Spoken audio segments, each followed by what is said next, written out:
All right, this meeting is called to order. Good evening, everyone. Welcome to the Kaimuki Neighborhood Board Number 4 meeting, the October meeting. Today is October 15th, 2025. The time now is 6:30 p.m. So I will ask our neighborhood assistant to call the roll and confirm quorum, please. Yes. Abe. Aguilera. Absent. Arnes. Gardner. Here. Online. Hara. Ho. Kegel. Lowe. Absent. Mandrick. Otoza absent. And Kang. Here. Chair, you have quorum with 8 members present. All right, thank you very much. So our first order of business is our monthly report from the Honolulu Fire Department. Do we have anyone from HFD on?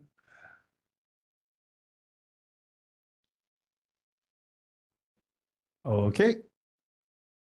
Not seeing anyone from Honolulu Fire Department, we will move on to the Honolulu Police Department.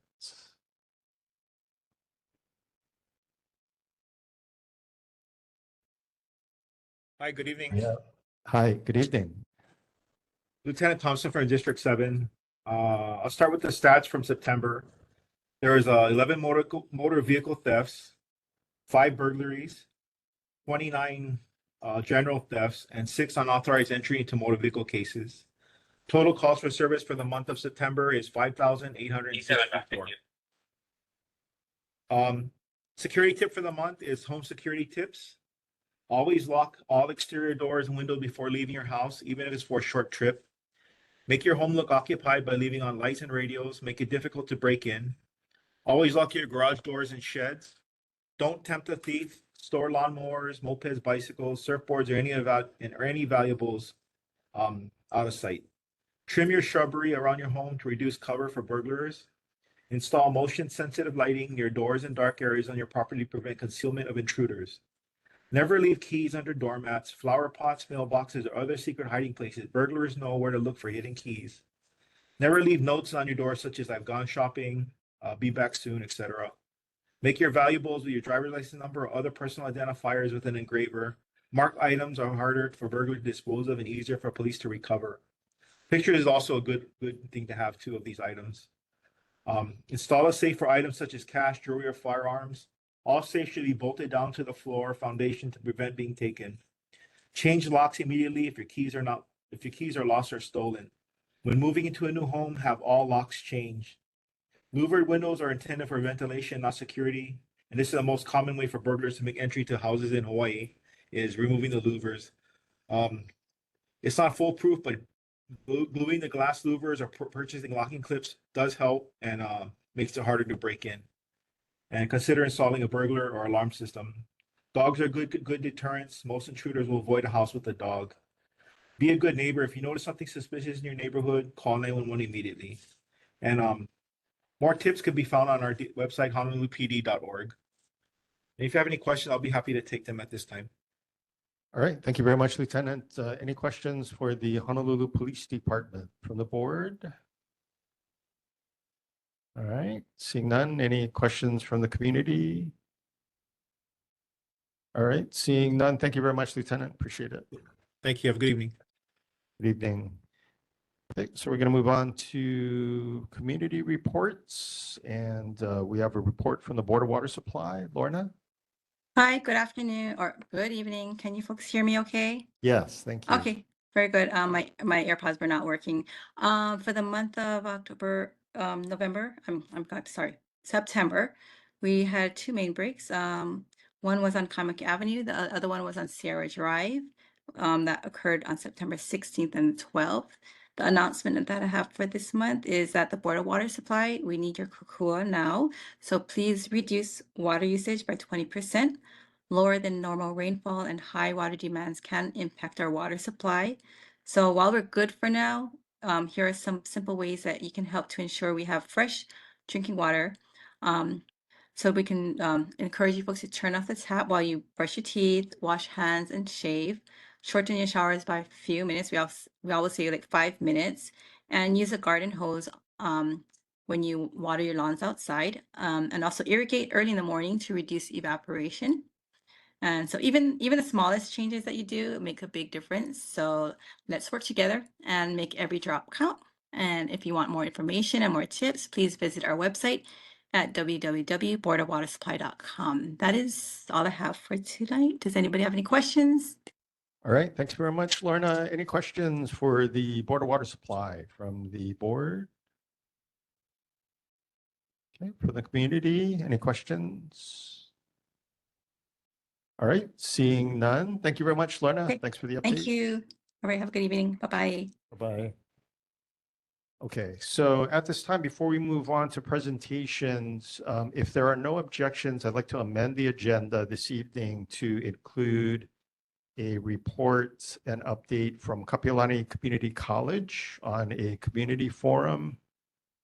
Any objections to that? Seeing, yeah, I'm sorry, Curtis. Okay, so we have a motion. Is there a second? Done. Okay. All right, so the agenda is amended for the KCC report. So Lisa Yamamoto, go ahead. Thank you, Chair. Aloha, Chair, and members of the board. Mahalo for allowing me a moment to speak this evening. I'm Lisa Yamamoto, and I'm representing Kapiolani Community College. And I'd like to invite you and our community to an upcoming open forum with our finalists for the position of the Vice Chancellor for Administrative Services. This position plays a key role in overseeing the facilities, buildings, and grounds of our campus, as well as ensuring the safety and security of our students, employees, and visitors. And because of its importance, we'd like to welcome the participation of both our community and the public to this open forum. The open forum will be held on Wednesday, October 29th from 11 a.m. to noon at Kapiolani Community College in the Nayo building, room 202A. It's an opportunity for members of the public, faculty, staff, and students to meet the finalist, Barry Collins, ask questions, and share feedback. So more information about the finalists can be found on our campus website, kapiolani.hawaii.edu. And we warmly welcome your participation and appreciate your continued support of Kapiolani Community College as we work together to maintain a welcoming campus for all. Mahalo nui. All right, thanks very much, Lisa. Any questions for Kapiolani Community College? Lisa. All right, seeing none. Thanks very much, Lisa. Thanks for the information. Appreciate Mahalo. it. All right, so before we go on to our presentations, just like to circle back briefly to see if Honolulu Fire Department is joined us. No? Okay, so I'll just note that the HFD report is in the board's Google Drive for October. All right, so we're going to move on to our presentation for this evening, and this is an update on the Q Dojo at Maumai Nature Park. And I'd like to welcome Robert DeWitt. Bob, go ahead. Hi, good evening. I think we have a presentation. At the risk of folks falling asleep, is it possible to maybe dim the lights a little bit? So most of you have seen the earlier versions of this, but this is, I would call the final. I'll come up here and point at this thing a little bit. So those of you who are familiar with the neighborhood know that 16th Avenue goes up, makes that curve as it starts going Malka and becomes Cocoa Drive. And this whole part is my nature park, with the lower part of it here being graded and landscaped. And this side, the camera, the room can see you, the camera, this will help them. Thank you. I need all the help I can get. I understand. Absolutely.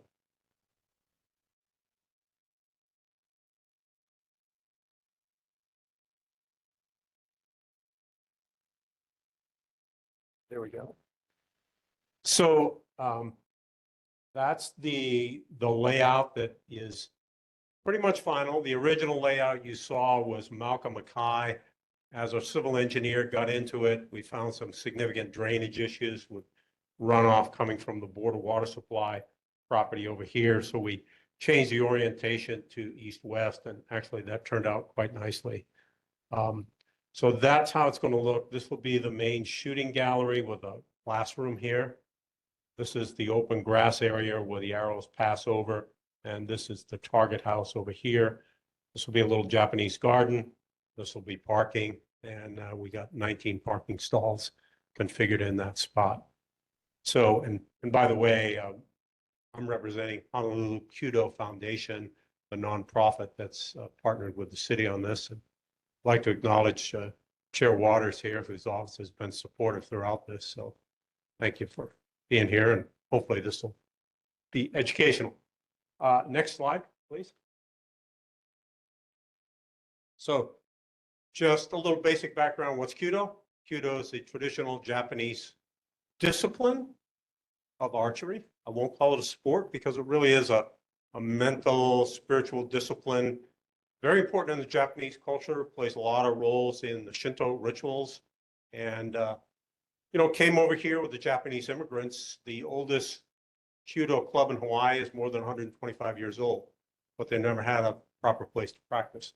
The longbow that is used is just about 7 feet tall. So you sort of wonder how in the old days the shorter folks handled it, but they did. A Kyudojo is simply a dojo for the practice of Kyudo. And why do we need it? Well, I mean, if you're going to keep the culture alive, you really have to have a place to practice it. And, Hawaii is a place of many cultures. Hawaiians to begin with, Chinese, Filipinos, Japanese, Portuguese. We treasure all of our cultures, and we need to keep them alive by having these facilities where we can do so. Next slide, please. So the basic layout is, as you saw on that first slide, the shooting gallery, the shajo, the yamichi or the arrow path, and the target house or matoba. And this is 28 meters or 98 feet long here. And in this version that we're building, it'll be about 48 feet wide, which will allow 6 concurrent archers, which is kind of the standard in Japan for competition level dojo. So we'll have a dojo here in Hawaii that'll be as good as most of the ones in Japan, except for maybe a big college one with 12 shooters or something like that. So I am sure that not too far in the future after we do this, we'll have Japanese teams wanting to come here and use our dojo. Just a little vision of the targets. The targets are mounted very low to the ground, and there's a sand embankment behind them. So, people in traditional archery worry about stray arrows. The problem with Kyudo is most of the arrows end up in the dirt down here. They don't really make it very far. So stray arrows aren't really a problem with Japanese archery, particularly with the targets mounted so low. Total square footage of this facility will be about 3,200 square feet for the shooting gallery part with the classroom. And then there's some changing rooms and restrooms and so forth. The total footprint on the lot in the park will be just about a half an acre, just about 20,000 square feet. So it doesn't take up, that whole lower piece is about 3.5 acres. Next slide, please. Here is the floor plan. If you're used to looking at blueprints, this will be familiar to you. If you're not, I'll walk you through it. The entryway from 16th Avenue is going to be a little bit further up than you might have envisioned. Down here is the existing grass area. So this will be a couple hundred feet up when it comes in. 19 stalls, including the ADA. Classroom, restrooms. There will be no public restroom. Further request to the community doesn't want public restrooms because it attracts a certain element, but also per the request of suggestion of Envision Kaimuki, we have a bathroom that is accessible from the outside via a keypad lock, so that maybe we can get the police to hang out there and use the restroom, If we have Envision Kaimuki or other community groups cleaning up the park, they'll have a restroom to use. So this one here will be accessible from the outside via law. This classroom will be available to community groups who want to use it for playing bridge, cultural classes, you name it. And we hope to do a nice little garden here, to make a nice little setting to just relax in. Next slide. Little 3D, maybe a little bit easier to see. Shooting gallery, classroom, meeting room, changing rooms, bathrooms, target house, Japanese garden, spectator area. Questions? Next slide. A little bit on the site. When I canvassed the neighborhood, I had one neighbor who had very strong feelings that there had been a heiau on the site that had been bulldozed and sacred stones taken away. And I researched the cultural report that the city commissioned back in 2003 with the master plan that was done at that time. And there was a very 50-page cultural assessment done. And this site actually has no known cultural sites of significance, no archaeological sites of significance, no storied places, nothing. And basically the cultural report concluded that because the soil is so poor in that area and it's so dry that it never really had permanent habitation in pre-contact times. And in addition, the site has been bulldozed and urbanized for 80 some years. And when we did the flora survey, virtually all of the vegetation there is invasive species, virtually. So, you know, we're not disrupting anything there. We're going to make it better because we're going to go back with some native plants. Next slide, please. Community benefits. We are working with Envision Kaimuki with wildfire mitigation in mind. We're going to be clearing out a bunch of brush. We're going to be replanting some more naturally fire-resistant species. But importantly, my plan is to provide an irrigation stub out feeding Malka so that the folks restoring that forest and doing the natural wildfire mitigation will have a source of irrigation. And I'm also going to do a stub out going Mackay so that the existing park there, which looks pretty nasty right now because the irrigation doesn't work, will be able to repipe the irrigation. Parking, there'll be parking there, 19 stalls. Minimal impact. Judo is a silent sport. Shame on you if you make any noise while people are shooting arrows. It's quiet, very quiet. We're not going to interrupt the portion of the park where people are walking their dogs. We're not touching that.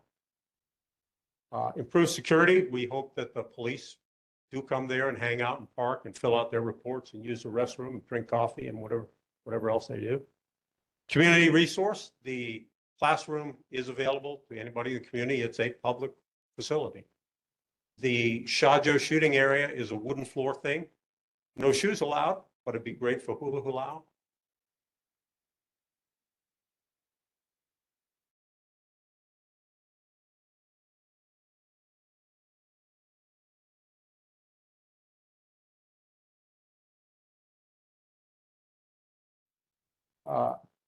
Safety. This was a concern brought up. The facility will never be used for archery without a qualified range master present. And one of our obligations to the city in our agreement is to provide those qualified range masters. So there will not be teenage kids unsupervised shooting arrows up in the air and seeing how far they can shoot them or anything like that. It will be supervised. And finally, no cost to the taxpayer. The deal here is the city provides raw land. Our private foundation raises money, designs, builds, and operates.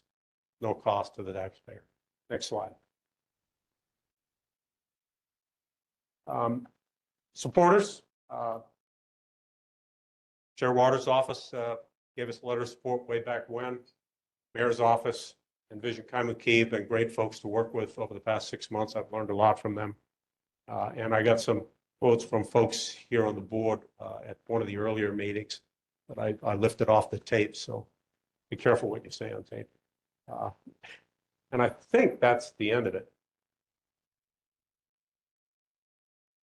So I'd be happy to take questions. The status is that it's going to become kind of public news real soon in a larger way. The required environmental assessment is well underway, and the required letters to the neighborhood are being sent out at the end of this week. So there's about 300 letters going out that solicit feedback. I think it's a 30-day period. We have to take all of those in, respond to those, and then the report will go into the city. The city has 30 or 60 days to review it. Then it goes to the state, gets published, and there's another 30 or 60 days. So there's months of this environmental assessment report, but it's basically commentary period. It's basically done, and we're sending out the feedback letters. Our design is almost done. Our hope is to go in for permit certainly by November, and depending on permitting department, be in the ground in the first quarter and be complete by mid-year next year. Questions? Yes, sir. In regards to Mike, please. Sean, excuse me, can you use the mic in front of you, please? Thank you. In regards to the park, the entire property, this particular project is only a portion of what is sort of wild. Is that right? Correct. So beyond, I guess, Mauka of the project, is anything going to happen to that? Is that we're just going to, do you know if there's any plans for that rest of the land? We're fortunate tonight to have the two key leaders of Envision Kaimuki with us, who I've been working with closely. They're taking on this piece to clear this of the undergrowth and then do the restoration up there.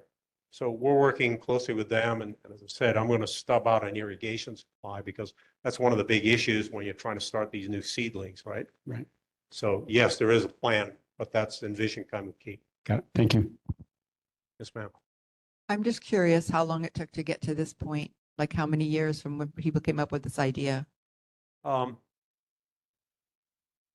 know, I think it was last summer that I wrote a letter to the mayor's office.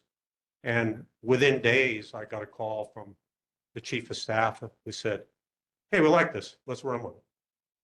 And then, you know, there's a lot of legal requirements that had to be looked at and met. And they're all good. I mean, they're to prevent corruption and favoritism and all these things. So we kind of had to go through a lot of due diligence to get the formal agreement in place. And but, you know, I was impressed. More All right. questions? Other questions? Yes, ma'am. Hi, thank you for your presentation. I was just wondering about the financing of this and in your business plan. What is the scale of the project and the sources of funding? Is it going to be entirely by private foundation, or are you relying on donations from, for example, the workers who, you know, the companies who will be providing the supplies? And also, what about the operational expenses? Will they be on a membership basis, or will the foundation continue to support it on an annual basis? Thank you. The business person in the crowd. Absolutely. You know, when we started off this plan, I was looking to buy some private property somewhere and take a couple of shipping containers and throw them on site, get away for a couple $100,000. When we were able to make an agreement with the city and we saw just a fantastic site this is, you know, we realized we had to do this properly. So the scale of this project is probably 850,000 to $1 million. I come from the construction industry. I have committed supporters of this organization right now as a general contractor, donating services. mechanical contractor donating services, civil contractor donating services, drywall contractors donating services, plumbing, electrical. It has just been gratifying to see the construction industry, and it includes suppliers, stepping forward when I call them, say, will you donate your services or your products to support this project? It's just been incredible. We're not all the way there yet, but all those key people are already signed up and obligated to do that. So on the construction side, all private money, but it's coming from private individuals like myself and others, but these companies that are stepping forward to serve their community. It's really amazing. It just shows you the aloha out there. Operationally, it's a fairly minimal operating budget. The city will cover utilities, water, lights. So we just have to do maintenance and operations. You know, our budget for that is probably 25 grand a year because it's all volunteer stuff. And that'll be money that we raise through the foundation. All right. Questions? Other questions? One quick. Hello? Oh, there we go. Yeah, so basically, I just want to reaffirm that the open space below by Claudine, that's going to be basically the same size as it is now. Doesn't get touched. Doesn't get touched. It's all going to be up above. Correct. Okay, thank you. I have a question about the safety standards or measures that are taken. Because 16th Avenue is a residential area and also Claudine. And then are people going to be roaming around that grass area? I'm just looking at the diagram because the fence, I'm not sure how high that is, and I'm not an expert in this kind of design, but I'm just concerned about the safety of people who could be in that green area or on 16th Avenue. If arrows possibly, I know you're going to have a certified person there with them, but is that a possibility? I mean, that it could, I don't know, So- some stray arrows could go up 50 feet in the air and possibly go to the street. I mean, I'm just wondering what kind of safety measures are we, or are you taking on this? Yeah, so first of all, we're shooting from 16th Avenue over here towards the Barber Water Supply. I mean, there will be a high barrier, arrow impermeable barrier here. So people in the park aren't at risk. There'll be a barrier over here so that anybody in the parking lot is not at risk. There will probably be a barrier even behind here to some extent. We visited a lot of dojos in Japan, and we've seen the kind of barriers that are effective there. So we're going to have those barriers in place. And that should be high enough for any possible arrows that could, I know I took archery in college, but I know sometimes they can go pretty high and pretty fast. So Yeah, yeah. Just, wanted to make sure of that. And also the parking, do you think that's enough parking for this facility, or is it going to burden the neighborhood? there'll be enough parking for the judo operations, right? As I said, it's a maximum 6 shooters at a time, maximum probably 12, 14 people there for judo purposes. I mean, I suppose you could have some sort of an event where it would be more than that. But I think it's adequate for the purpose that it's designed for. We definitely don't want to burden the neighborhood streets because there's no parking there now. Okay, thank you. I just was, my big thing is safety. So just Yep. wanted clarification on that. Thank you. We and our insurance company are very aware of it. Other questions? All right. Other questions for Bob? Yes, sir. Do you mind coming up to the microphone, please? So who gets to use it? Like, can my kids join this? So it's a public facility, and part of our obligation is to have public classes. So there's a path for every citizen of Honolulu to use the facility. So, our plan is to have, at least one, maybe 2 beginner classes a year, depending upon demand, and get people into it. Okay, Becky, go ahead. Hi, sorry. I hope I have like 3 really short questions. you mentioned that there's a club here that practices. So where do they go to practice? Is this going to be the first game in town? Like, what is their alternative? Question one. Question two, you mentioned hula, a space to dance hula. Is it contemplated that there might be a space for the community to rent out space? Like, can we have events there? Third question is, what's your biggest hurdle to making this happen? One, why Kudo Kai, and we have a member here tonight, has for the past couple of decades been practicing at I don't know, it's a cafeteria or event room at Soto Mission down on New Owano Avenue. It's not big enough. They have to set up styrofoam barriers and take them down every time they use it. It's it's make do, but that's what they've been making do with. So this will be the first public dojo available in the state of Hawaii. I'm sorry, your second question again? Sorry, that you mentioned there was a space where people could dance hula. Yes. So, yeah. So the shooting gallery is a hardwood floor. So, if you're doing hula in your bare feet, great. If you're doing it in hiking boots, it's not allowed. But you could do hula there. You could do hula on the grass.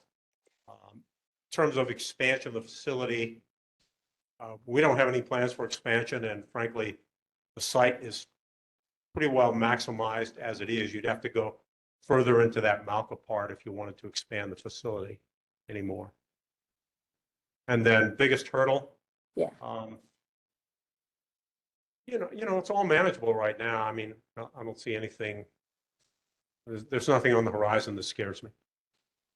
Okay, thank you. All right, any other I have a quick questions? question. I was just wondering, in Japan, is this a sport that's found in most colleges, like where they compete with each other? Just curious. Like, It's actually found in many, many high schools and almost every college. It's huge in Japan, and not only the schools, but there are also many, many civic clubs. So you'll see practitioners in their 80s. It's huge in Japan. My little PR here. My wife was ranked number 3 in Japan when she was in college. So we just came back from a very,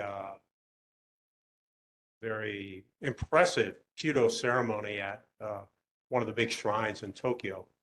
Very, very large group of archers participating in a formal ceremony at the shrine. Just something to see. And I really look forward to building those cultural bridges with these groups in Japan because, there's huge interest in Hawaii anyway.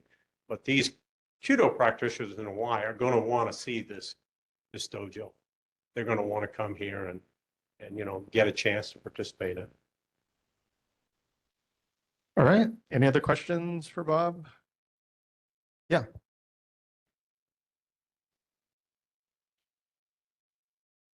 I'm asking this on behalf of Tusha Bunton. He's been looking for kendo practicing places and he needs a wood floor. So are you open to that? Yeah, kendo, specifically, yes, I should have mentioned that. I mean, anything where they're doing it in their bare feet, where they're not wearing shoes, absolutely. And it's a high ceiling, so it should work. We'd love that. All right, any other questions? In person or online? Thank you all. All right, thanks very much, Bob. Appreciate it.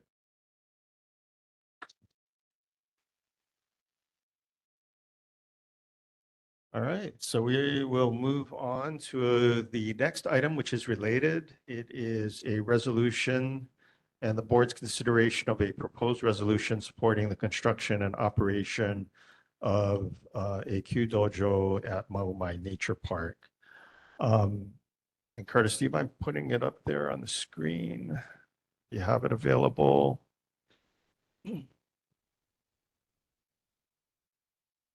So hopefully the board's had an opportunity to take a look at this.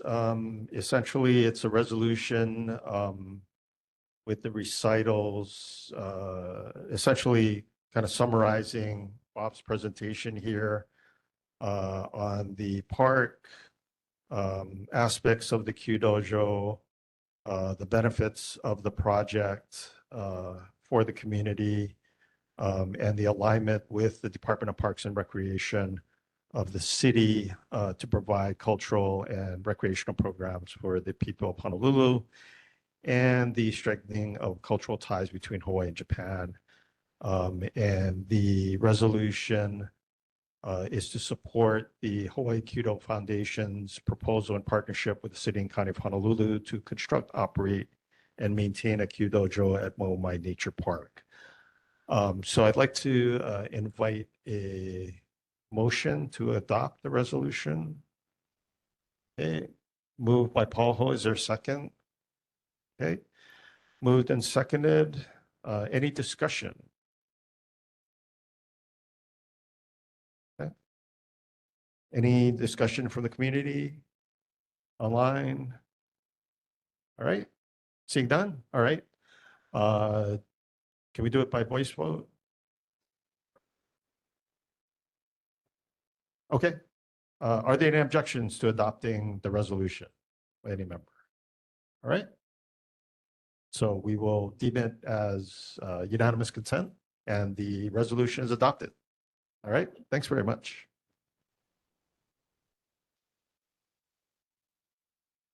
All right. So we will move on to our elected official reports this evening. First up, we have Mayor Rick Blangiardi's representative, Brian McKee. Brian, are you on? Thank you, Chairman. Can you guys hear me? Yes. All right, great. Perfect. Yeah, I wanted to go through some of the highlights that we've had. A couple of weeks back, we had Oahu said farewell to the musician Fiji with a huge concert and celebration of life. There was upwards of 30,000 people that attended. The city mobilized public health and safety personnel. By all accounts, the event was a huge success. I want to say it's probably the largest event that we've had at that area, the Shell. There was very little disruption to traffic. Waikiki was, for the most part, not affected through the help of HPD, HFD, EMS, DTS, DIT, Enterprise Services, and some others. Thousands of Oahu residents were able to say aloha to a local music legend. So I don't know if anybody here went to that, but it was pretty cool. The Honolulu Charter Commission is seeking input from island residents about potential amendments to the city's governing documents. Just today, I actually went to the Skyline service. It's expanding this month to new stations, including Joint Base Pearl Harbor and Hickam, and the airport. So everybody's hoping that, with the addition of the airport terminal, a lot of traffic coming in from the east side. I know if I was living out there in like Kapolei and I was going to go to the airport and take a trip, I would probably leave my car at home and take Skyline and not pay the fee to keep my car garage. So it was pretty cool. There were a lot of people there that had a lot to do with it over the years. A couple of ex-mayors were there. The Hawaii band played, the Royal Hawaiian Band played, and it was pretty neat. We all got a ride on the new Skyline to the new station, so that was cool. The newly confirmed members of the city's Ocean Safety Commission held their first meeting on September 9th at Honolulu Hale. They eventually will appoint a permanent chief of ocean safety that'll be kind of commensurate to the chief of police and the chief fire department. We'd like to say hello to Jada Rossman. She's joined the city from the Bloomberg Harvard City Hall Fellowship.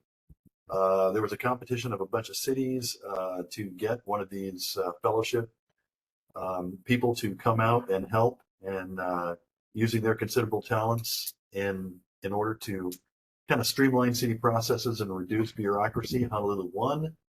They had a lot of volunteers to come out here that were actually qualified for this the City Hall Fellowship, and so JD Rossman is going to be here for 2 years helping us. So that's kind of neat.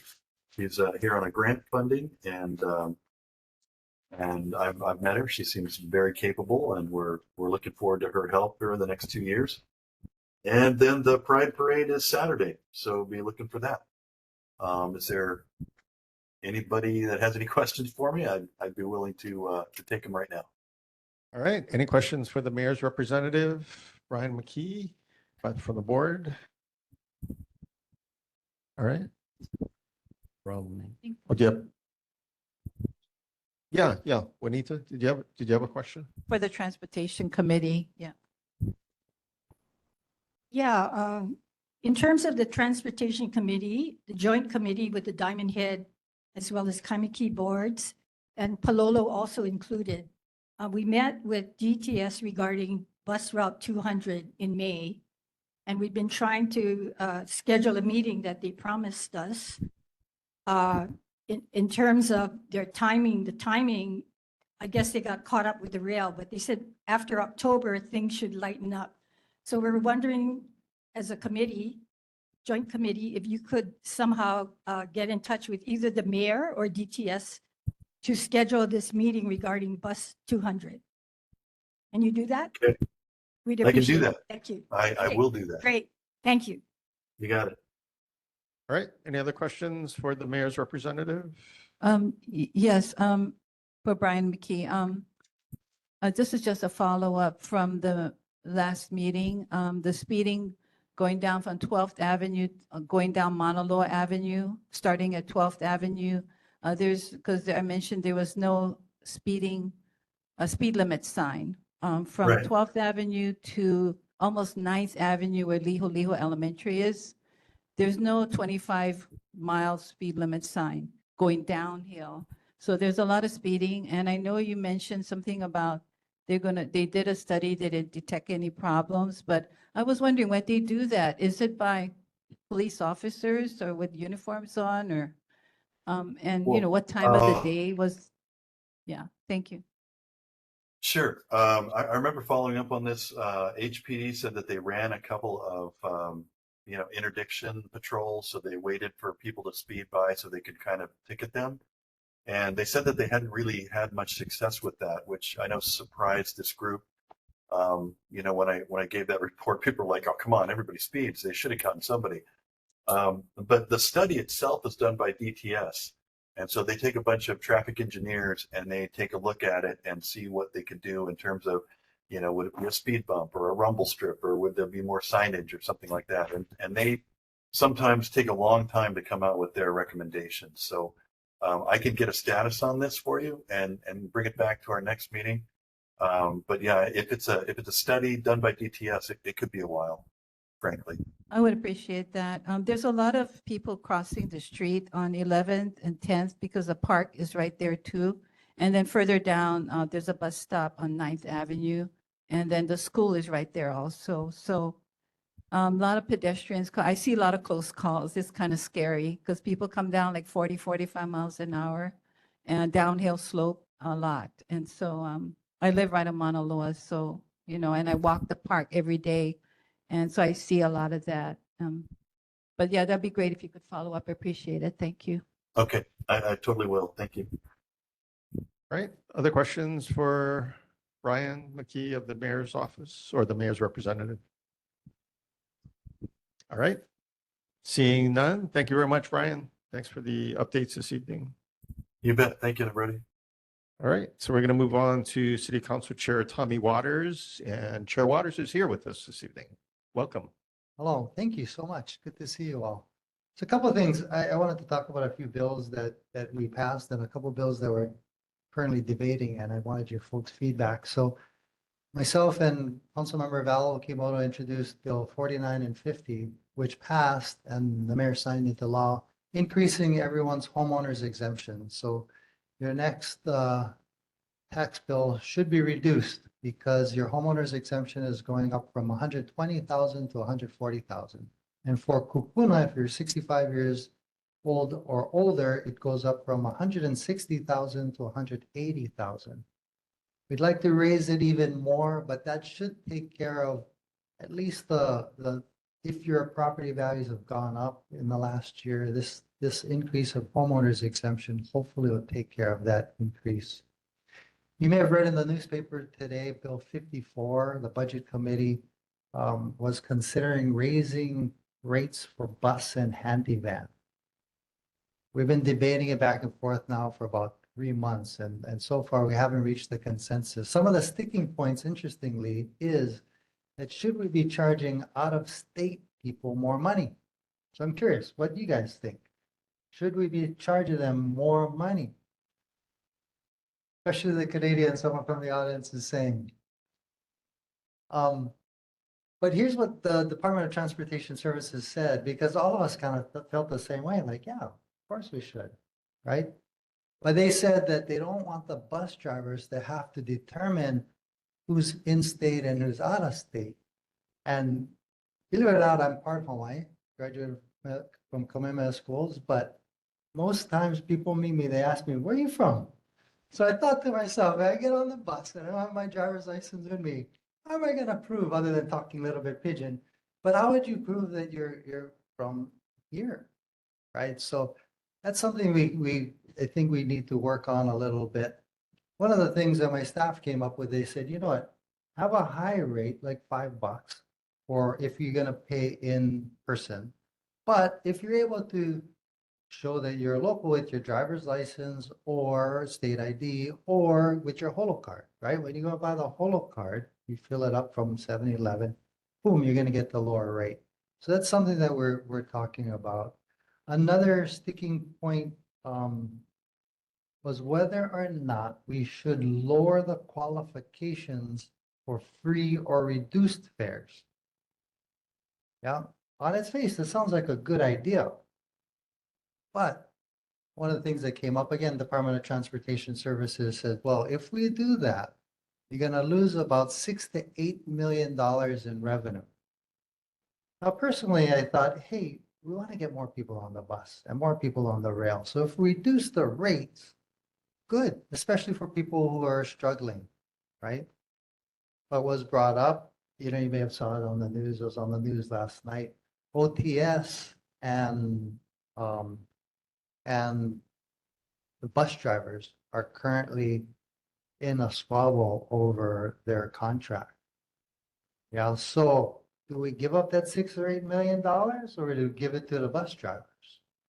Kind of hard, right? You got to weigh that, you know. So I'm curious again what your folks' feedback is. By the way, we can stop and take this bill by bill, or I'll go through my whole presentation and then you guys tell me. What do you think, Chair? Keep going. Yeah, keep going. Keep going. Okay. Empty homes tax. I introduced Bill 46 last year to stop outside investors who come to Hawaii, buy a home, and then just leave it empty. Kaimuki is not so bad. And those of you who know me, I walked door to door for a year straight, wore out 2 pairs of shoes. Kaimuki, the houses are pretty full. It was rare that I'd come across an empty home. But you go walk down Kahala Avenue and Aukai Avenue, I'd go 10, 15 homes in a row where nobody's living there. The feeling was that hey, Ekomamai, come invest in Hawaii, but help us out a little bit. If you can own an $8 million home that you don't live in, you could pay a little bit more. Believe it or not, it's not just, like I said, Kaimuki is pretty good, but it's not just Kahala. According to the census, we got 18,000 empty homes on the island of Oahu. The Department of Business and Economic Development did a survey on the housing crisis and determined that we're 25,000 units short, right? City Council, we've been approving over 9,000 affordable units, but it takes time for these things to get built. So how do we immediately make an impact? Well, under Bill 46, the empty homes tax says you're excluded from the high tax if you rent out your property. So rather than just leaving it empty, you now, instead of the empty homes tax, you drop down to a residential rate if you rent it out. Similarly, Esther Kia Aina introduced Bill 63, which we discussed yesterday. Remember a couple years ago, the former mayor put together a tax bracket called Residential A. That means if you have a second home worth over $1 million, you're taxed at a higher rate, a Residential A category. And in some cases, it's like double, right? But as many of us know, especially in Kaimuki, you know, you own a second home in Kaimuki, they're all now over $1 million, when a couple of years ago they weren't, right? And these houses are rental homes. So a landlord is forced to pass on the higher tax rate to their tenants, and that doesn't help out local people, right? So what Bill 63 says is that you're going to rent it out at an affordable rate. You don't have to pay the residential A category. You get the regular homeowners exemption. That's currently something that we're debating. So again, Bill 46 from last year and Bill 63 from this year would take you down from a higher rate if you're just an investor leaving your home empty down to a residential rate if you're providing a home. And remember I talked about rental, a home. But remember I talked about the 25,000 shortage that we have according to DBED. Well, this would immediately take a huge dent into that problem, especially if you're talking 18,000 empty homes. So something that we've been debated. So far, the empty homes tax hasn't gotten the 5 votes necessary to pass it.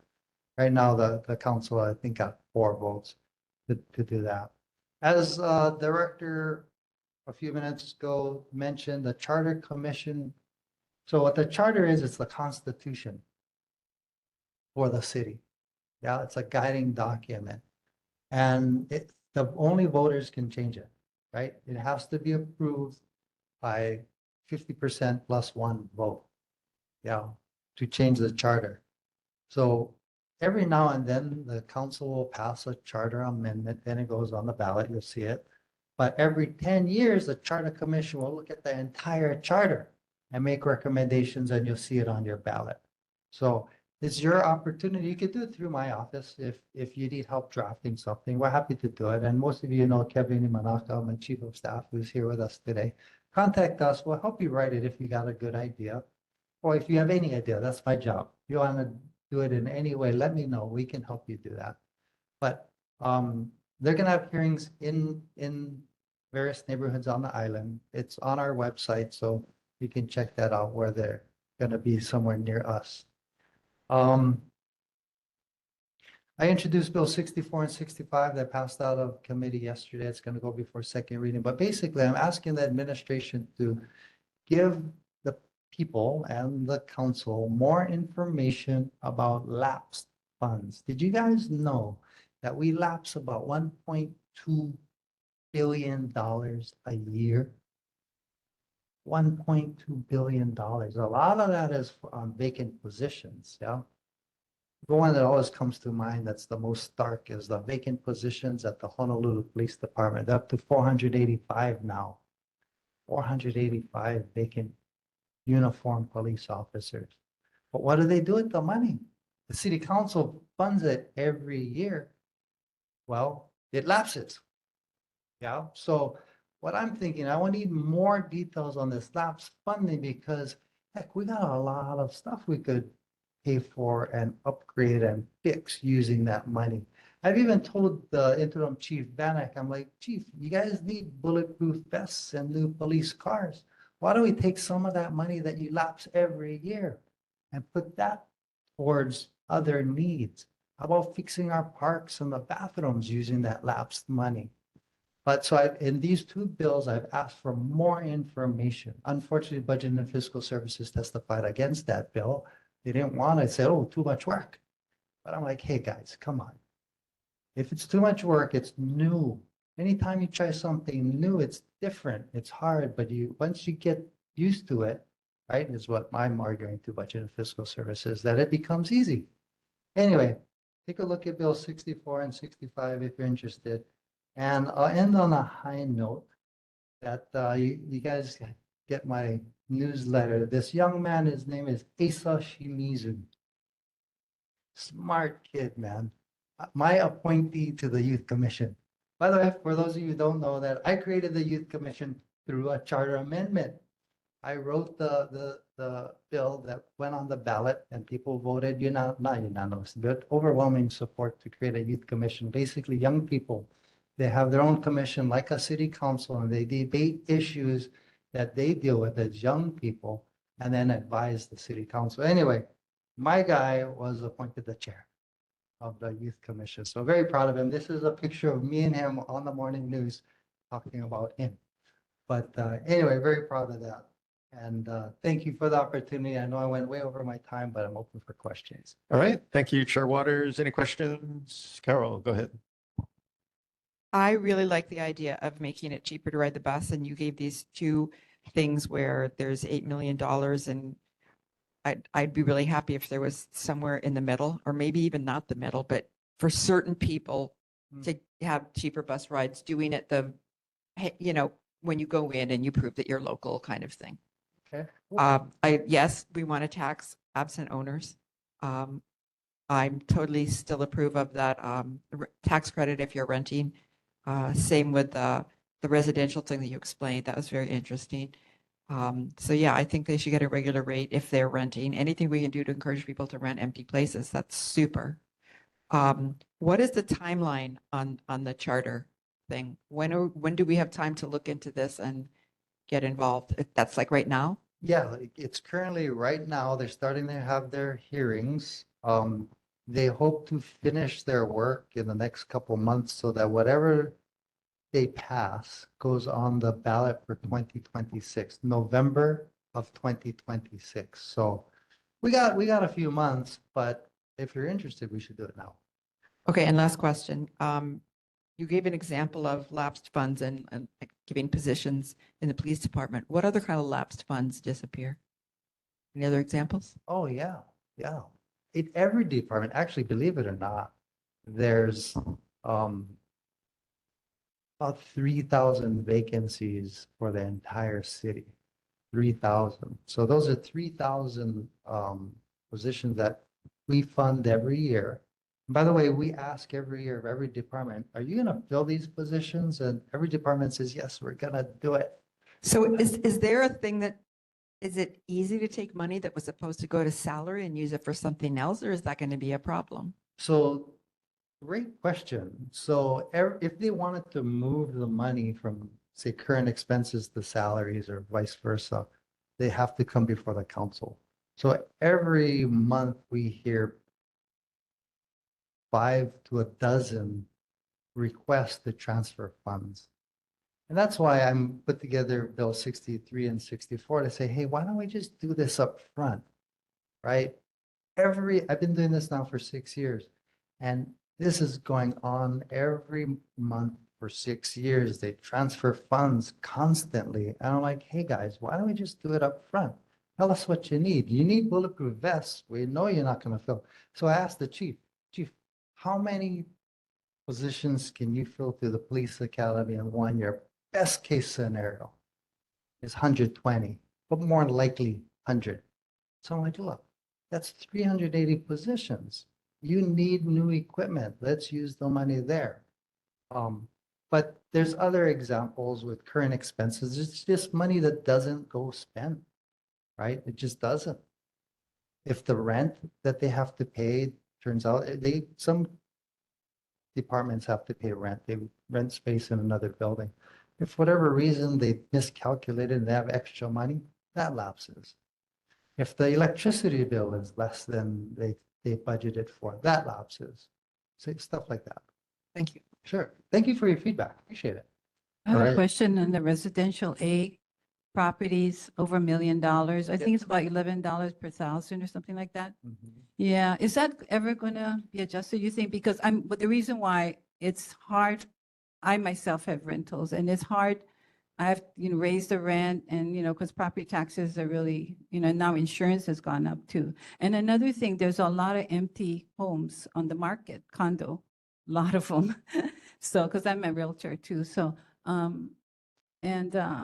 I really don't like to take away people's rights because like I had a friend had to go Maine, and it's not the only one, help her daughter with the baby for 2 years, going back and forth. So mostly in the mainland though. So situations like that, it really takes away from your lifestyle. But back to the residential A, I don't know if you'll let that, because I think that really hurts the rental market too. Yeah. Great question. Thank you for bringing that up because I forgot. I've introduced the bill now twice to raise the threshold for residential aid from 1 million. And one time I did 250,000, raise it up to 1.25. Anyway, Esther Kiana had better luck than me because the bill that she introduced, and I don't know the bill number. I'm not sure, Kevin, if you remember, but I don't have it off the top of my head. Raising the threshold from 1 million to 1.3, and it's moving and it's gaining steam, and Budget and Fiscal Services finally came out and supported it. So I think we're gonna get it done from 1 million to 1.3. Yeah, so that's good news. I think it's really going to help the rental market, The other Yeah. thing I just wanted to point out on the empty homes tax, though, it really was focused on outside investors who are just parking their money here because real estate always goes up over here. So I wrote in there a bunch of exemptions. If you're a caregiver of your ailing parent or sibling, you're exempt, right? If we exempted you, we gave everybody, if you have a homeowner's exemption right now and you got one beach house in Wailua, as long as you have a homeowner's exemption here, meaning you own a home and you're local, you don't have to pay the empty homes tax for your beach house. You'd be surprised how many guys got beach houses and empty homes, the second home. So we took care of those guys. Lots of families, their parents pass away and they got a home and they don't want to sell it, right? And I get it, right? That's grandma's house. We all have family dinners there, even if grandma passed away. We made that an exemption. So it doesn't happen to everyone. It was really, really focused on the outside investors just parking the money here. Sorry to take up your time, just a side note, but you know why people, a lot of older people especially, widows, widowers, like me, I'm a widow too, they can't sell their home. So we bought it for 250,000 and now we're selling for 1.5. And the capital gains will just wipe you out. So that's why a lot of people are kind of stuck with that. Not everybody's a landlord. So they're holding on to their home, the kids come back and live there. So that's why they're not renting these big homes. And I can sympathize with that, Yeah, know. no, I do too. All There's a right. gentleman named Mr. Yeah, Corrado. Sorry. Last question, John. No, actually, it's just an observation. Yeah. So Kakako is full of apartments that are owned by wealthy overseas. And like you said, at Kahala, these people, they got a lot of money and they're not going to worry about the tax. And they're not going to want to have the thing go to affordable. I'm just saying it. That's going to be an uphill fight. Those options, they got a lot of money. That's the thing. They got so much money, 2 more thousand, 20,000, it's nothing to them. Oh, thank So- you. Thank you. All right. Thank you very much, Chair Waters. We're going to have to move on. So thank you very much. Thanks for all the updates and the information. Appreciate it. Okay, thank you. Thank you. See you guys. All right. Okay, so we're going to move on to Governor Josh Green's representative. Is Amanda Stevens online? Aloha, members and community members. I want to start off by addressing the question. I believe it was from Mr. Calvin Hara about whether what was the timeline regarding the repair or replacement of inoperable emergency civil defense sirens. So the answer that I received from the communications director from the Hawaii Emergency Management Agency was that there are 2 sirens in the Kaimuki area, one on 11th Avenue and one that's located on 22nd Avenue. As of October 1st, their monthly outdoor warning siren test, both were operational and working fine. The public siren dashboard is currently indicating that both of those are green or operational. And I placed the link to that public siren dashboard in the chat. And for those of you who are not seeing a chat and you're in person, you can find this on the Hawaii Emergency Management Agency website. The next thing I wanted to share is the Governor Green's newsletter, which I will be putting in the chat. I'll summarize it just quickly that the Department of Accounting and General Services opened a new West Hawaii District office. The Department of Taxation carried out a series of tax education workshops across the state. And the Department of Transportation celebrated the inaugural internship program that welcomed more than 120 interns into their offices. Very important news about WIC, which is Women, Infants, and Children. There had been some questions about if the WIC office is still operational. And yes, the WIC program announced on October 3rd that the WIC clinics across the state will remain open and fully operational. I think folks were asking about that with regards to the government shutdown. So we just want families to know that keep your scheduled appointments. Your nutrition, education, and benefit issuance services are proceeding as normal. And that's all I have to share for now. I could take any questions back to the governor's office. All right, thank you very much, Amanda. Questions for Amanda Stevens, the governor's representative, Calvin? Yeah, Go ahead. at the last meeting, we had two residents who live on Cocoa Head Avenue, live basically from the Cocoa Head Avenue exit going, and their house is right across the avenue. And they have had some traffic accidents, and I'm not sure how the information got relayed to the DOT, Department of Transportation, but I was at a meeting, which I'll talk about later.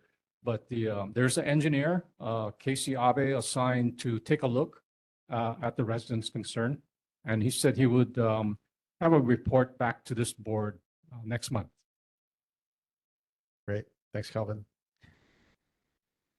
All right, let's see. Becky, you have your hand up?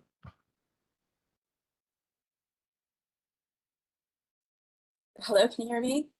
Hi, yeah, I was just wondering about the impact of the recent rifts in the DOE, the federal DOE, with IDEA funding. This is like funding in our schools for special education. And I'm just curious about the recent set of layoffs and lack of funding at that federal level. What type of impact, if any, that you can expect to happen in Hawaii? And I understand this just happened. I saw the news of it over the weekend. So you might not know, but I guess maybe something to keep your eye on and report back next month.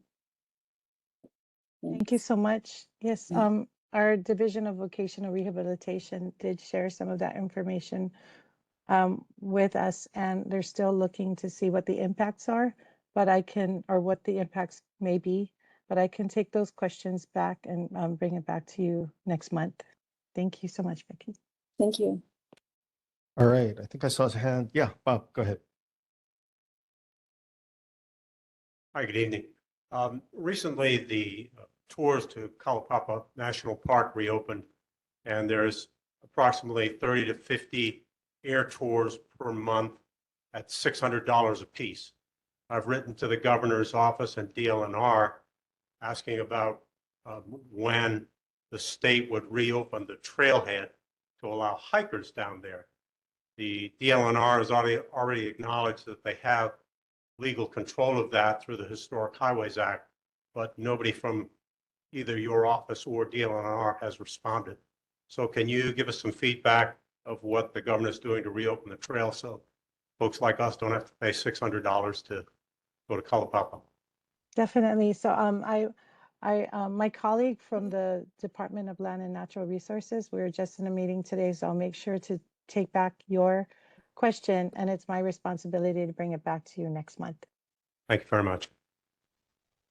All right, any other questions? Any final questions for the governor's representative? All right, seeing none, thank you very much, Amanda. Thanks for the report and updates. All right, so we'll move on to Senator Stanley Chang's office. We have a representative from Stanley Chang's office. All right, seeing none, we will move on. Let's see, Senator Leslie Hara sends his regrets. He was not able to make it this evening, so we will move on to Representative Tina Grandinetti, who is online. Welcome. Thank you. I'm sorry I couldn't be there in person tonight. I just wanted to share an update. We had a second town hall last night. It was a lawmakers listen session with our House leadership team, and we had a couple board members present. Around 60 people total, I think, showed up. And it went so well. I was so proud of our community, not just for turning out, but also for asking really informed and intelligent questions. We covered everything from how our development goals and our water, like sort of addressing the contradictions, our development goals and our goals of conserving our water resources. We talked about wealth inequality and how we can structure tax reform in order to fund more social services given the current federal funding gaps. What else did we talk about? The Army leases, broader questions around transportation and our climate goals. And we had overall a really, I thought, amazing conversation. House leadership was really impressed by how engaged our community was. And I was just really grateful for the opportunity to share space with everybody. I think that's like the most urgent update, but I'm available for questions. Oh, I wanted to add that we had sent out a mailer and we sent it out through our in-house service. Just found out today that some people didn't get it until yesterday, and that meant that some people didn't check their mail until today, and so received our flyer for last night's event this morning. And if you're one of those people, we wanted to sincerely apologize and encourage you to sign for our e-newsletter by emailing my office at repgrandinetti@capital.hawaii.gov. That way we can update you more quickly and make sure that you are aware of upcoming events. All right. Thank you, Representative Grandinetti. Any questions for Representative Grandinetti this evening from the board or the community? All right. Seeing none, thank you very much, Representative. Appreciate it. Okay, so we will move on to Representative Jackson Sayama, who is online this evening. Welcome. Thank you, Aloha Chair, members of the board, members of the public. Sorry I can't be there in person today. I just put in the chat a link to applications that are open for nonprofits. The state had appropriated $50 million into the budget for nonprofits that have lost federal fundings this year. And so as the federal shutdown continues, we encourage nonprofit organizations to go ahead and apply for this grant. I believe the application is open until October 24th. So it is a short window, but again, these are really important funds that are available for the community. So I encourage, if you or you have a friend that is involved in a nonprofit, to go ahead and apply for this grant. From my office, we are organizing a community cleanup in Pololo Karazama Park this Saturday from 9:30 to 11:30. If you'd like to join, feel free to contact my office through email or myself if you have my phone number, so we could buy you a bento for your assistance that day. But yeah, if you have a park that you need help cleaning up, we'd be happy to help organize a cleanup for that as well.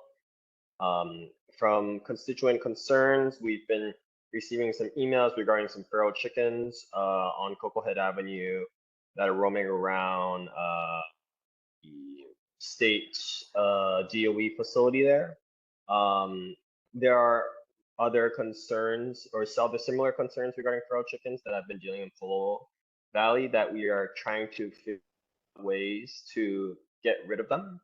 I tried using my office funds and campaign funds to hire a private service to essentially capture and get rid of these chickens, but unfortunately I'm not allowed to use that funds, and it's about $340 a week. So it's a little expensive for any household or private individual to afford this kind of service. So we're trying to figure out more creative ways to solve this issue. But in the meantime, I just want to let the community know that I'm aware of it and I'm working on a solution there. But with that, I'm available for questions. All right, thank you, Representative. Any questions for Representative Sayama this evening from the board or the community? All right, seeing none. Thank you very much, Representative. Thank you for the updates. All right, we'll move on to U.S. Congressman Ed Case's office. Do we have a representative from Congressman Case's office online? All right, seeing none. We will move on to community concerns from residents. And as a reminder, these are questions for city and state officials. Residents, not board members, can share comments and concerns that are not listed on the agenda. And per the Sunshine Law, concerns not on the agenda may be presented, but the board cannot take any action. Are there any community concerns from residents this evening? Sarah, come on up. Hello. So I couldn't talk when Tommy Waters was on. So now I'm going to talk to Tommy Waters. When Calvin Say was the budget chair for the city council, I kept bugging him. I said, you know, you are you banking money because our property values went up. And yet the set percentage is they're making more because $1 million, you're getting more than it when the house was 200,000. So I suggested that we have homeowners have a 40% exemption of the value of their home. And that's it. Thank you. All right, thank you. Any other community concerns this evening? Yes, sir. Aloha, my name is John Brunold. I'm with the Kaimuki Christmas Parade. So I just wanted to introduce myself, and the cutoff is November 1st if you want to be participant of the parade. So do go to our website, kbpahawaii.com, to sign up. That's it. If anybody has any questions. Just a comment. John, thank you very much for taking over the chairmanship, which I've done for a number of years. You're the best guy in town. All right, thank you, John. All right, are there any other community concerns this evening from the public? Online, all right. You got something, Lori? Yeah, go ahead. Come on up. All right. Yep. Well, Maumai Nature Park is having an Adopt a Park cleanup day on Saturday, October 25th from 9 to 11 o'clock. So we meet at the corner of 16th and Claudine if you're interested. So please volunteer. It's fun. It's fun. 9 to 11. October 25. All right. Got it. October 25th. All right. Thank you, Lori. All right. Any other concerns this evening or announcements? All right. Seeing none, thank you very much for those.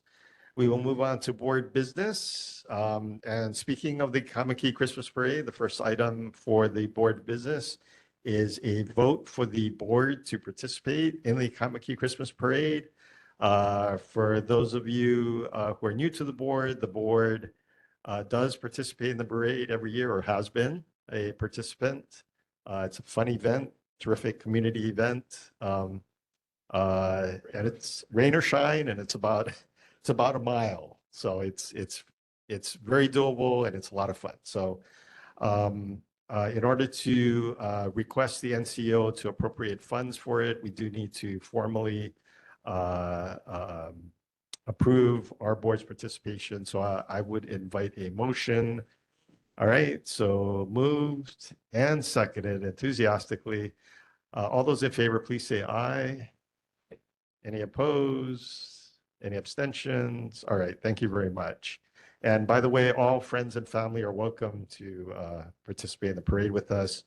And special thanks to Calvin, actually, for so many years of planning it. So thank you, and thank you as well, John, for doing it this year. All right, so we will move on to the approval of the written summary of video record for Wednesday, September 17th, 2025. Is there a motion to approve the minutes? All right, moved. Is there a second? Moved and seconded. Any discussion? Any corrections? All right, if not, all those in favor, please say aye. Any opposed? Any abstentions? All right, that motion passes. All right, we will move on to reports of board members attending other neighborhood board meetings and public meetings. So we have two reports this evening that I'm aware of. First off, I'll call on Calvin Para.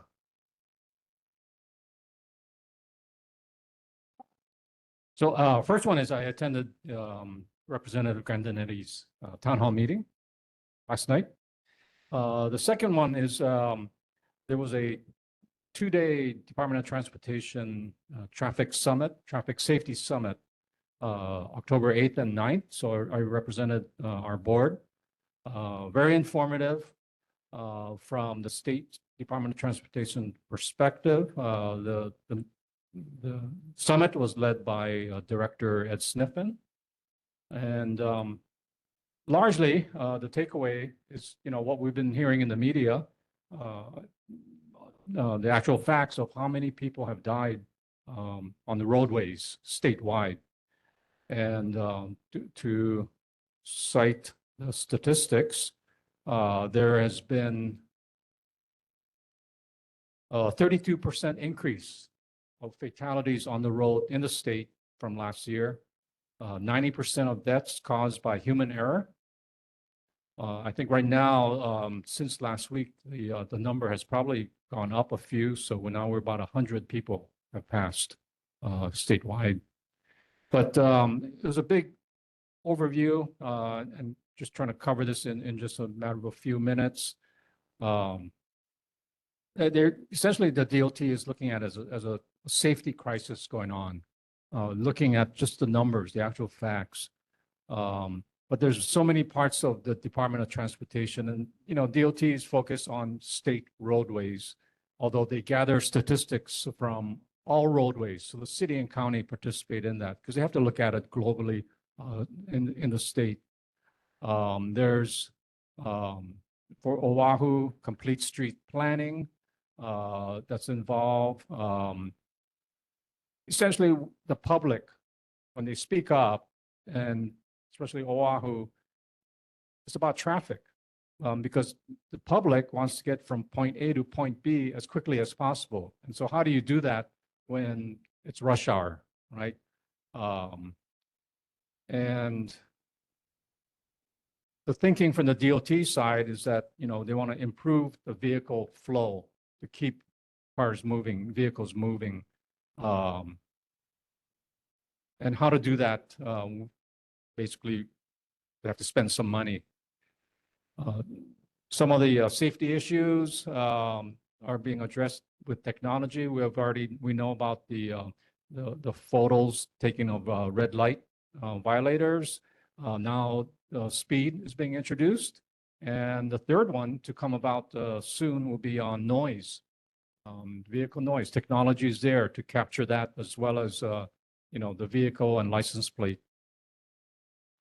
Moving on, contributing factors to fatality crashes, drug and alcohol,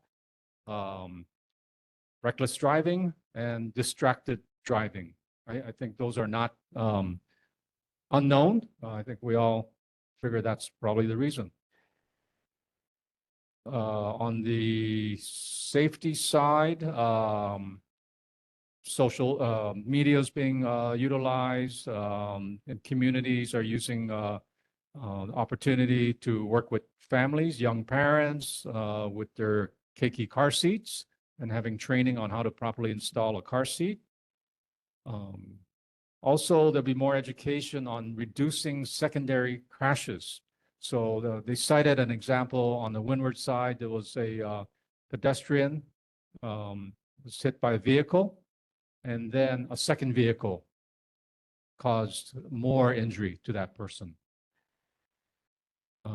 Also, discussion on e-bikes on the legislation side in the state legislature. There are a whole bunch of bills about e-bikes. I think we've got more educated here on the board through Hawaii Bicycling League with Eric. But they discussed about all the variety of e-bikes and some of the traffic injuries related to bikes and what we see on the roadway. And let's see. A little bit more. Safe system approach. We're looking, DOT is looking at safer people, meaning people, pedestrians, safer speeds, safer roads.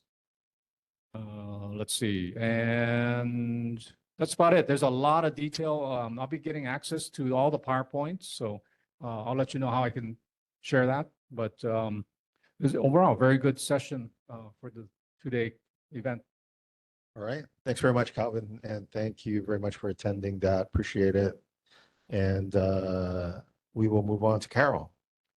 Hi, thank you for letting me talk. And I actually have a second meeting that I went to that I want to mention too. I'll talk really, really fast, okay? So I was also at Tina's meeting last night, and I just cannot tell you how impressed I was with everybody there. Like the people there was Nadine Nakamura, Sean, don't know how I spelled his last name. There was a Kristen Kahaloa, David Tarnas, Chris Todd, all just incredibly competent, useful people. I was just very, very impressed. There was a member of the audience who had a really good question and idea about double purposing schools and campuses. And there was a lot of good, thoughtful conversation about the pros and cons of doing that. And, does it make sense to fix a 100-year-old building, stuff like that. But a lot of community conversations. And Nadine suggested, it would be good to look into for all of us, all neighborhoods and communities to look into identifying underutilized assets in our communities and doing this now instead of waiting for top-down decisions, and that this would be an important thing to do. And this other person named Randy had a lot of concerns about near the old National Guard building, and this had to do with the DOE, and he's very upset that things aren't being maintained there. And he said that the DOE, I feel bad saying this out loud he was saying the DOE keeps saying they don't have any money and they can't fix this. And I was thinking that he was thinking they're doing it on purpose. And I'm thinking, no, they really don't have any money. But so that's why I was excited with Tommy Waters talking about, like, are there sometimes ways to do money? And I realize there's all different levels of government. So I'm interested in all of these community people getting together to think about ways that we can solve community level things, come up with ideas. So that was the last night thing. The reason that I asked to talk is the boards all got invitations to go to this symposium for climate resilience that the Kiska Hui put on there, the Kahala Initiative Sustainability and something. So this was on September, 18th or 19th. I took 2 days of vacation so I could do this. And the idea, it's focused on East Oahu. They want to build stronger connections between government and neighborhoods and local things, but it's for a co-creation of an East Oahu community climate mandate. So they brought all kinds of people together, lots of impressive people together, 2 whole days of stuff. And East Oahu communities from Palolo to Waimanalo. Now, a lot of the conversations and presentations really focus a lot on Moanalua Bay and that whole area and Hawaii Kai. And a lot of things I don't know that much about historically because I'm not paying attention to details in other people's areas. But like there's something, the Hawaii Green Growth people and the State Climate Commission people and the Chief Resilience something, there's all these different mandates that have been done that are in slightly overlapping areas, but not all together. So they want to do this thing called the East Oahu Community Climate Mandate. And they're hoping to have a first, like a lot of stuff was done at this 2-day conference. They're hoping to have a first draft by the end of November. And then there are planned presentations that they'll be doing to neighborhood boards, to Palolo, Kaimuki, Wailekahala, Kuahola, Hawaii Kai, and Waimanalo. And those would be like from February to June. So they would be coming to our board at some point in time. And I think this is just great to get input from us and to plan things. And I just wanted people to know that this is happening. All right. Thanks very much, Carol. Thanks for the report. Appreciate it. All right. Are there any other reports of board members attending other neighborhood board and public meetings? All right. Seeing none. Thanks very much for those reports. All right, board announcements. The next meeting of the Kaimuki Neighborhood Board number 4 is scheduled for Wednesday, November 19th, 2025 at 6:30 p.m. right here at the Kaimuki Library and via WebEx. As a reminder, this board is in recess in December 2025. So after the recess, we will resume meetings in January 2026. And all of our meetings may be viewed on Olelo, Channel 49 at 9:00 p.m. on the second Sunday of each month. All right, with that, thank you very much, everyone. This meeting is adjourned.